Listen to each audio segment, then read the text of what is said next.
Hi guys, welcome back to my channel. I know it's been a while, and given the current pandemic situation, we have been readjusting to life in lockdown. And with that being said, I have my sister with me today. She is homeschooling back in Central America, Belize, where I am from, and she is starting. Since I started to get on this homeschooling bandwagon for necessity and for other reasons, I have decided to speak with her about some of the things that all of you, myself included, might be concerned about. How do you do this? And so what I'm going to try to do at the end of this video is link the description, link the websites to some of these resources that we use to do our homeschooling / world schooling program. And so my sister, she doesn't like to talk about this, but she is a PhD in organic chemistry and very well educated, very strong and passionate woman. You can tell she's the older, right, from the way I'm talking.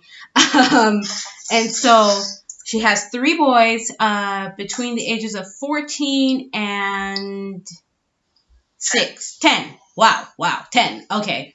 And so she's been doing this for how long, Keisha? I would say, well, most recently for a year, but previously I had done it for about 2 years. Okay, right. So she's been doing this for a while now. And so recently I decided that, you know what, it's just time for us to do this because I've been talking about it. If you guys don't know, the situation here in Germany is that there's something called Schulpflicht. Normally it is a right, that means right to education. So it's not allowed under normal circumstances for your child to be homeschooled / world schooled, unless they have some special circumstances, like maybe you have a child actor or, in my case, activist, which is why we have opted for homeschooling, is because my daughter wants to get into activism and ambassadorship and travel. And so I was supposed to have a conversation with the teacher, but we've been on standby in terms of the level of lockdown that we're in, and so that conversation was canceled. But that's my reason for homeschooling. So, Keisha, can you share with us why you opted for homeschooling and how it's been working for you? That's my first 2 questions. Like, I'm so excited, but I don't want to talk too much. I'll let you take the floor. Okay. Well, first of all, thanks for this opportunity to have this conversation. It's an important one, as you and I would have shared many times. Yeah. But to get to the meat of the question, why is it that I'm homeschooling? I chose to homeschool because, well, the first reason was because I am a trained educator. That was and is my profession. And I became much acquainted with what the education system is producing through my interaction with students. And I was very much aware of some of the challenges that they were experiencing by being in the school system. Now, a lot of that my first introduction would have then been on a professional level. Okay. Because by the time they would have gotten to us at the university stage, we were found in a fix. Okay. Where we were trying desperately to right the wrongs that had occurred with those students before, while preparing them for a future that was increasingly uncertain as a result of the fact that they felt so insecure in what it was that they had been given. And we really felt for them. Myself and my colleagues really felt compassion for these students and empathy for these students, because oftentimes they felt that it was too late in the game to fix anything. This is the students that were feeling this way, felt overwhelmed, felt challenged, felt deficient. And my colleagues also were women, are women that have children. So we were finding ourselves in a situation where we are encountering this situation that was systemic, but then at the same time, it didn't escape us that, hey, our children were also in the same system. Right. And that if something wasn't done for our own children, they would find themselves in the same situation down the road. Right. While it was true that our children were younger at the time, I can think of at least two colleagues that, our children were born around the same time. We would be teaching these advanced classes in chemistry and so forth to university students, but then those university students were having challenges with reading and writing and arithmetic, the basic foundational subjects. Comprehension was a challenge, and I mean, come on, if you're having comprehension challenges, then it's going to be difficult to take on something like chemistry or calculus or physics or whatever subject you're trying to do. So that was the first flag. Okay. The second thing then became now how to get it done, because we were full-time. Well, in my case, I was a full-time employee, and there was no way that I could accommodate homeschooling at that time. And it certainly wasn't something that I had planned to do, because I had full faith in the education system. I didn't know how miseducated I was at that time. In any case, fast forward, I began to pay more attention, and some circumstances had presented themselves in my life as well as in the lives of my children in terms of school and how they were interacting with the school system. Different ones of my children at different stages, which then required a lot more intervention on my part and interfacing with the system by way of the teachers or the principals and so forth. And the more I had those encounters, the more I began to recognize that the role that I had to play at that time was going to be a role of having to brace and buffer my children, but doing it from a very disadvantaged place, because I wasn't the one on the ground with them 24/7. Right. So can hang on a second, Keisha, because or trying to correct hello? the errors. Keisha? Hi?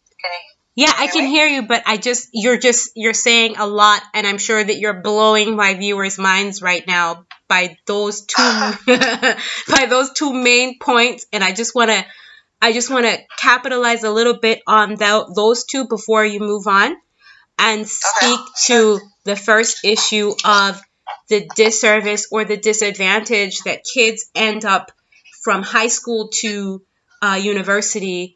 And why it is that sometimes you will find that young people feel inadequate in a university setting because they have not really laid a proper foundation.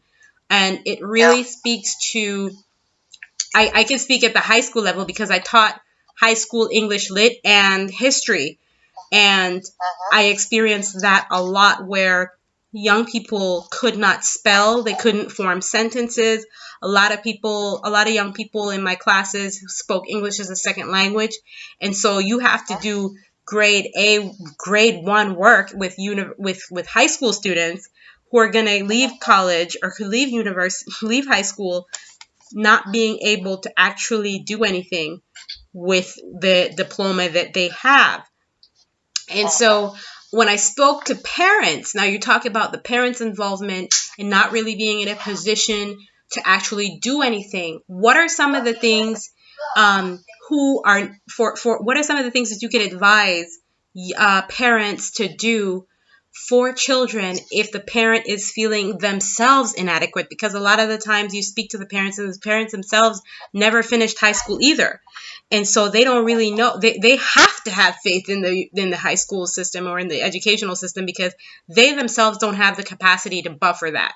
So what advice would you give to those parents who don't have that background in education, who don't have that insight? What can they do to help to buffer or to get their kids involved in some kind of homeschooling program? Okay. That's a very good question, and I'm glad you brought it up.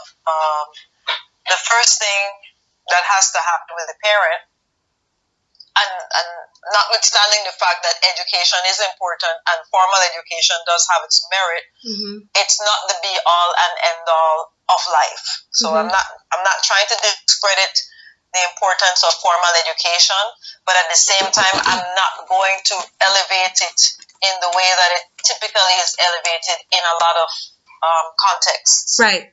That's what I mean. That's one of the things that I'm referring to when I say I didn't realize how miseducated I was. Okay. So there's a difference between miseducation and uneducation, right? Miseducation would therefore suggest that you are educated, but there are some gaps. There are some links that are absent. There are some connectivity elements that don't exist, and you don't know that they don't exist because you've been fed a narrative that says, hey, this is what you have to do to be successful. If you follow steps 1, 2, 3, 4, 5 in this order, this is going to be the recipe for your success. And so people who don't have access to those steps or the resources to execute those steps, then feel like they've fallen short in some way, or they've fallen off the grade, or they're not qualified, or shouldn't even enter into the race. So that's a narrative that is incorrect and inaccurate, but it's still a popular one, and a lot of people buy into it, and that's what people believe, and then they feel the feelings that come with it, and as a result, they make decisions that come as a result of those feelings. That being said, I want to, what we would say here is throw a curveball at the whole notion. And say to everyone that even is listening, and even to myself and yourself as we're discussing this, that I myself felt inadequate, as educated as I was. That's the part that I was not expecting or prepared for. Because there's a difference between being an educator in terms of your profession and then feeling the confidence to educate other children as a part of your work. There's a difference between that and the confidence that comes with that because you're trained to do that. And the difference exists between that and the actual educating of your own children. Right. So if you are not even aware that, first of all, who you are to your child is not a day at work. It's a day in your life. It's your life. It's your child's life. The dynamics that govern the education process of your child are somewhat different than the dynamics that govern the education process of yourself with someone else's child, whether in a classroom or in a youth group facility or the local YMCA or whatever it is, however you encounter those other children. So to speak to those parents that would have those insecurities, the first thing I would say is I hear you, because I had to address that in myself first as well. And it had nothing to do with my academic qualifications. It had everything to do with the recognition that I as a parent was designated to be the first educator in my child's life. And settling in that and recognizing that if I was qualified to be the mother of the child in the first place, then I'm qualified to be the educator of the child. And that I'm educating this child in so many things, in everything concerning this child's life from the get-go anyhow. I'm involved. Showing them how to take care of themselves, how to brush their teeth, how to change their clothes, how to tie their shoelaces. That's all education. And I didn't feel inadequate in doing that. But when it came time to the quote-unquote formal process, that is where we began to encounter some bumps on the log. And I understand it with parents that feel that way as well, because at that point, they can easily then make a reference and see themselves as quote-unquote not qualified because I didn't go to this particular level in school. But the teacher at the school system, he actually has been educated and skilled in this way. Yeah. It's true. Yeah, I actually spoke. Yeah? They're trained on some level. But being trained in teaching is not the same as being trained in educating. There's a difference. Mm-hmm. So I'm going to pause here. Okay. Thank you. I actually had spoken to a colleague of mine who is he is into financing. He does financing and insurance in insurance development for private and public businesses, for business owners and for private persons. And he actually said to me, "Oh, don't you think that homeschooling is going to damage the relationship that you have with your kids?" And I had actually never thought of it like that. I mean, I knew that there would be some negativity, like socializing and, interacting with other peers and stuff like that. But that one, even though it's a very common way of thinking, it had not crossed my mind that some people are not doing this, not because they can't, but because they feel like this is going to be a burdensome relationship between parent and child. And so I said to that colleague, well, actually, this is going to help because, exactly what you just said, that I am the first educator. The mother especially is the first educator of the child. And so it's not just about, learning child psychology and learning how to organize a child to do their work and yada, yada, yada. But it's building experiences with a child that makes them feel extremely secure within who they are and having a lust for learning that lasts forever. So I'm gonna let you speak more on that. Yeah. So to all those parents that feel uncertain about themselves as it pertains to whether or not they can take on homeschooling, or even if they decide not to do it, but they want to be more involved and more engaged with the school system and the learning process. The first thing I would say to them is actually just an output from my own experience, which is that I had to decide that who I was and am for my children was never a mistake, and it actually is more than enough. Mm-hmm. Right?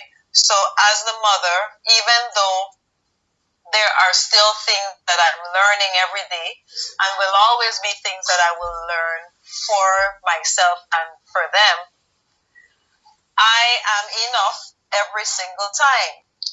That doesn't mean that I'm perfect, and it doesn't mean that I don't make mistakes or that there aren't things where I have to go and do them over and try to correct them. But it does mean that I don't come into the conversation seeing myself as incomplete or not ready or not equipped. That's probably the best description. And so every mother comes to the table, every parent, because they're not just mothers that's in this conversation, right. They're fathers as well that I'm sure are considering this and not sure if this is applicable to them. But every parent that comes into this conversation comes with tools. Now, the question is not whether or not you have the tools. The question is whether or not you can use those tools. So, in other words, imagine a carpenter or a workman with a toolbox. But he is at the beginning of his training. He's at the beginning of his apprenticeship. And he is handed a toolbox to go to his first day of mentorship with his mentor. He opens the box when he gets to the site, and he's never seen some of these tools before. But they're a part of his toolbox. Right. It's his toolbox with his name on it. Obviously, he will not be an expert in using every single one of those tools from the start. But there are some that he would be familiar with because he would have seen other people use it. Mm-hmm. And then there are some that are completely foreign to him. You know what? It doesn't matter. The fact is, those are his tools, and he has time to learn how to use them. So he will learn the difference between the use of a hammer and the use of a wrench, the use of a chisel versus the use of a nail, or whatever it is. You know what I mean? The fact is, that's his toolkit. And his toolkit has been designated and assigned to him for the job. Yeah. So, yeah. So tell me about your experience. How has it been for you, and what are some of the things that you think you would have changed or done differently or done more of since you have been homeschooling? And how has it been for... Yeah, so let's I'll let you answer that question first, and then I can move on to the next one. Sure. What I would have done differently? I would have done it earlier. I would have never entered into the school system, and we would have just hit the road running from the onset. So one of the things that then teaches me is that homeschooling is an essential part of a child's life, or the decision to homeschool is an essential part of a child's life and a parent's life, and therefore it's an essential part of the family life, right? Which then means that it should be a part of the family planning process. And I, prior to having children, did not plan my family in that way. So they're the typical tenets that govern family planning, quality of life, where you're going to live, your economics, where you're going to work, etc., etc., etc. And then there are the other things that are not given consideration to. Right. And in this case, I would not have known at the time, prior to having children, that this would have been a consideration. I was just a young woman, I'm going to have my children one day. I love my husband. We're going to build a life together. But we had no picture of what that looked like. Right. And it's not that you have to have a picture for it to happen, but the point is that we kind of assumed that the thing would just unfold. Right. And I left that to quote unquote chance. So when it began to unfold, and what began to unfold was not in line with what was comfortable for me, that's when the vision began to take shape in a different way. If I were to be able to do that over, what I would do was I would actually incorporate that earlier in the timeline. Right. And have a discussion about, okay, just like how you can have conversations about money, and you can have conversations about retirement, and you can have conversations about where you're going to live and where you're going to buy your house and so on, you can also have conversations between yourself and your partner about how you're going to educate. What are the important principles that govern education for you? What are your views on education? Because now I'm learning that it's not safe to assume that we all think of education the same way. Absolutely. Just like how we don't all think of money the same way. Yeah, totally. Or work. Totally. Totally. That I am totally there with you. Yeah, you said, wow. You have just said so much in that statement. I mean, we don't think about money, work, and education the same way. And those three things, because, I mean, I speak openly on my channel, so you guys know that I'm married to a white German, and I live here in Germany. And big part of the German culture is work and going to a job and having a job. And money is paradigm in terms of who you are as a German, especially in the South. And we live that reality every day. My husband has grown leaps and bounds since we have started this world education journey, or this money journey on a whole, but there is still a lot of work to be done. And so he's extremely nervous about world schooling. And he has said to me, and I want to share this with everybody, because he said to me, I am nervous because I've made a lot of mistakes in the past making choices about our children's education, and I don't want to make any more mistakes. So I'll just leave it in your hands, but I'm not 100% clear. Therefore, I cannot say I can support 100%. And at least he was honest. I was very thankful for the conversation, but a lot of that has to do with Well, I work from my home, so I have the freedom to facilitate that process. However, his ideology or his thinking is world education or education on a whole like this is only for the super, super rich. And we can't do it because we are tied to a job and we're tied to a country. That is, in my eyes, a false statement, because with the level of experience that he has, he could, I believe, work anywhere. But he has to have that creative openness to think of how to make that happen. And I'm putting juju and prayers over him every night to make sure that he comes up with an idea to make that happen. Because just a little bit of background, Keish, for those who are listening in order to do this 100% or even 50%, so one or two parents may have to be available to be somewhat flexible with their job and have enough money to supplement education depending on where you live. Like, that's just the reality. And Keisha talked just now about having an open conversation about that. I could remember we kind of just skirted over that because we did marriage preparation before we got married, and it was just assumed, like you say, people change. You get into the system and it's like, yeah, this is gonna work, and then you get into the system and it's like, oh, this is not working. Like, this is not going to work. And then you have to change your perspective. So having your partner on board and to really think about those options way beforehand is extremely important, because I could tell you from my experience, guys, you will meet a huge roadblock, or it can be very uncomfortable a conversation when you and your partner are not seeing eye to eye on this topic. But we see eye to eye on many other things when it comes to raising the kids, and I won't discuss them on this call because I won't discuss them publicly, period, because of what's happening in the world right now. But pertaining to world education and to homeschooling, I really feel like we need to break that myth that it's only for the super, super rich. So tell us about some creative ways that can make this possible. You talk about incorporating or making the way you raise your children and the way you educate your children as a huge part of what kind of lifestyle / job choices you have. So can you express a little bit more of to how that had worked out for you? Maybe that'll give some people some ideas. Okay. So in my case, I actually was thrust into it, and I was actually handed a gift. Right. So it didn't feel like a gift at first because the life circumstances that changed and switched up on me just knocked me off my feet.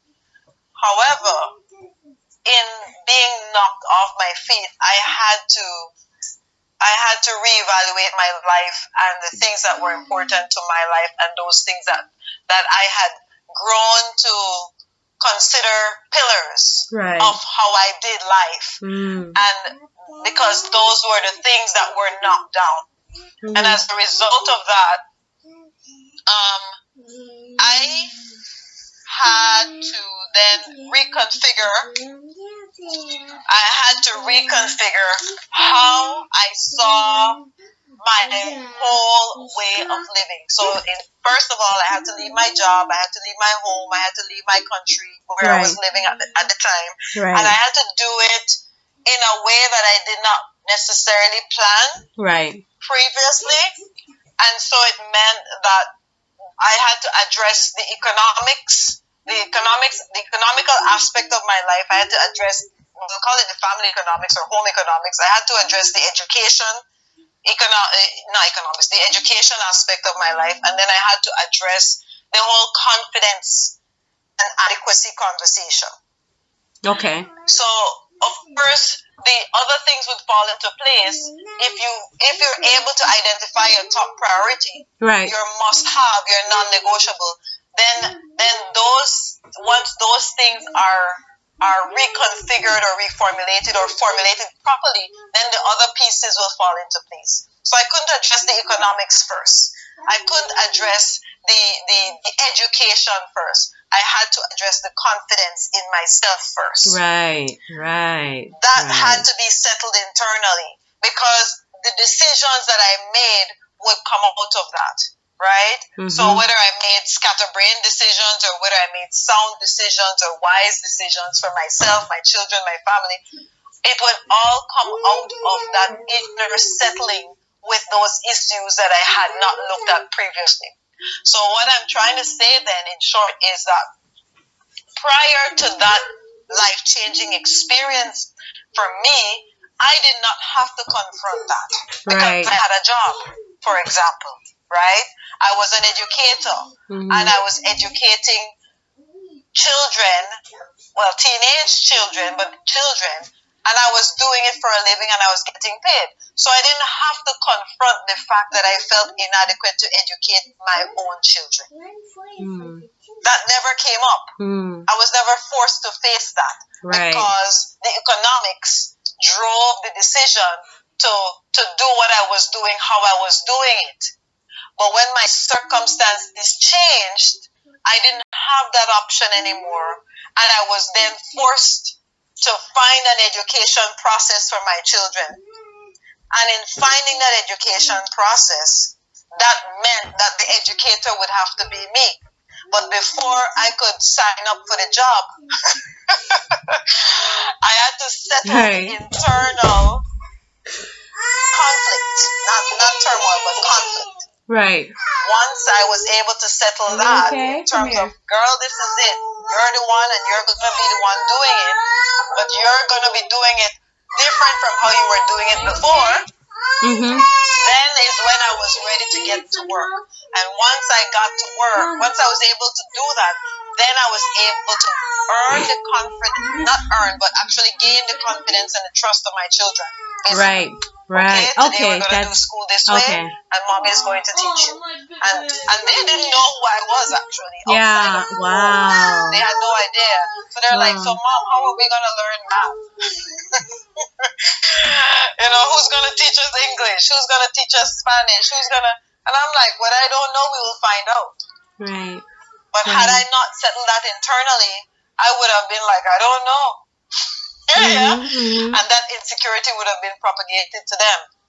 So that was the first thing. Yeah. I think I'm trying to remember the other part of the question, but I don't remember it now.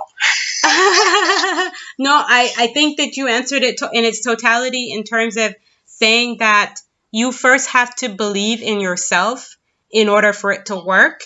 And so that's huge and that's major, because once you believe that it's possible, then a way will be made. You know, that's the bottom line. A way will be made. Once you believe it's possible, the way will be presented to you, and all you have to do is act on that path that shows up. I think the other part of the question was exactly what it is that you did. So what resources do you use? What do the kids do on a walk us through a day in world schooling. So you talked the last time when we spoke about field trips and about websites and building a profile online. Cynthia is super excited about that, by the way, because she did it at her other school where she did do online learning. So she knows how it works, and I had totally forgotten about that, but now we're back on track with that. So our borders are not closed, so we will be able to do field trips. So we're, within reasonable areas, we can definitely get started at that ASAP. So what does it look like on a daily basis? So the other part of the question, which thank you for reminding me, speaks more to the mechanics. And I think that the inner settling enabled me to be able to approach it with a clear mind, so that I could then be able to work out the mechanics, the specifics in terms of the details, and what suited my circumstances at the time, what was going to be reasonable and appropriate, and still hit all the points or tick all the boxes. Now, there were some things that I began to find out along the way, which included one, homeschooling homeschooling would take on different shapes or different faces for different people. There's no one size fits all. Okay. That's what makes it such a blessing. If one wants to call it that for themselves, that's what makes it so filled with opportunity, because you can customize the process to suit your specific, unique circumstances. Mm-hmm. And that's one of the things that actually distinguishes it from the broader education system, because the broader education system tries at most to cover as many different categories of learning styles as possible, but it is impossible for it to do that on a large scale. It's impossible for it to meet all of those requirements, because there's so many children. But it's easier for a parent to be able to customize an education process for his or her child/children, because they're fewer to cater to. Now, among my children, I have three different children with three different learning styles, three different ages, three different sets of aptitudes. But even though it's three different types of children, it's still easier for me to formulate programs that have overlaps, that where there are actual commonalities between them, and then distinctive elements that are unique. So for me to have been able to do that, I actually had to engage the children and be more attentive to their needs. So it meant listening to them and getting that feedback from them. So I have a child who, for example, is very much interested in music, and then I have another one who's very much interested in art. So I would not necessarily force the one that's interested in art to do the music. They may be exposed, but they don't have to go in depth. You see what I'm saying? Yeah. Okay. So it's kind of like a customization. I don't know. It's a dynamic two-pronged type process where they give you the feedback, and based on the feedback, of course, there are some non-negotiables. Everybody has to learn how to do some arithmetic. Everybody has to learn how to have the basic language skills. Everybody has to learn how to just know about history and world events and so forth. So we don't compromise on that. But then there are other things that are specific to the child itself. Okay, that's great. So there you have it, folks. So that is basically that's basically how she does it. And I hope you can hear some ideas for yourself in this. Customization is key, and listening to your kids is key. I mean, they are the ones who are going to be stimulated to do the learning, and you want to make sure that the learning is individualized and self-motivated. I don't know if we covered much about the tools that you use, or if we mentioned some of the websites that we use, Keisha? No, we didn't. There's a specific one. There are lots of online resources, free resources. And there's a specific one that I know of called Easy Peasy All-in-One Homeschool. Okay. So you can probably put it in the description. I'll just send it to you. But it's very user-friendly. And this actually was a website that was created by a woman that homeschooled her children. And then basically learned as she went along, and created resources that were accessible and affordable for the whole process. Yeah. Okay. All right. We have. So that's the main one that I use. Okay. I think I looked it up, and it seems pretty fun. We also have a few of them here, but it's geared towards like tutoring and special programs, like for kids who are having to take their end of term exams, or kids who are struggling with different types of subjects, particularly the sciences and math. I know we've seen a lot of that happen here. So I've already identified some resources that are similar, but I will link that website on the description box below. I want to thank you so much for taking the time out to have this conversation and putting yourself out there. I feel like this has been a very useful conversation for my viewers and for us, because it's shedding a lot of light on what's possible in this time of staying at home. And I hope that I also want to add to this, Keisha, and if anything comes to your mind when it comes to the terms of work, because, you know, work is a big part of German culture, like I said before, and most people go to a job, but we're finding a lot of people can do their job from home if they are not providing a hands-on service.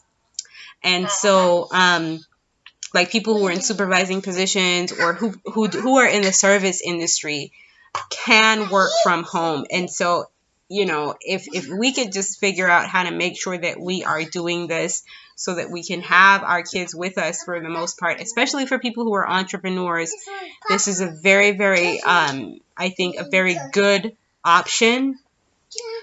Because it creates a space and place and time for you to spend the most time with your kids.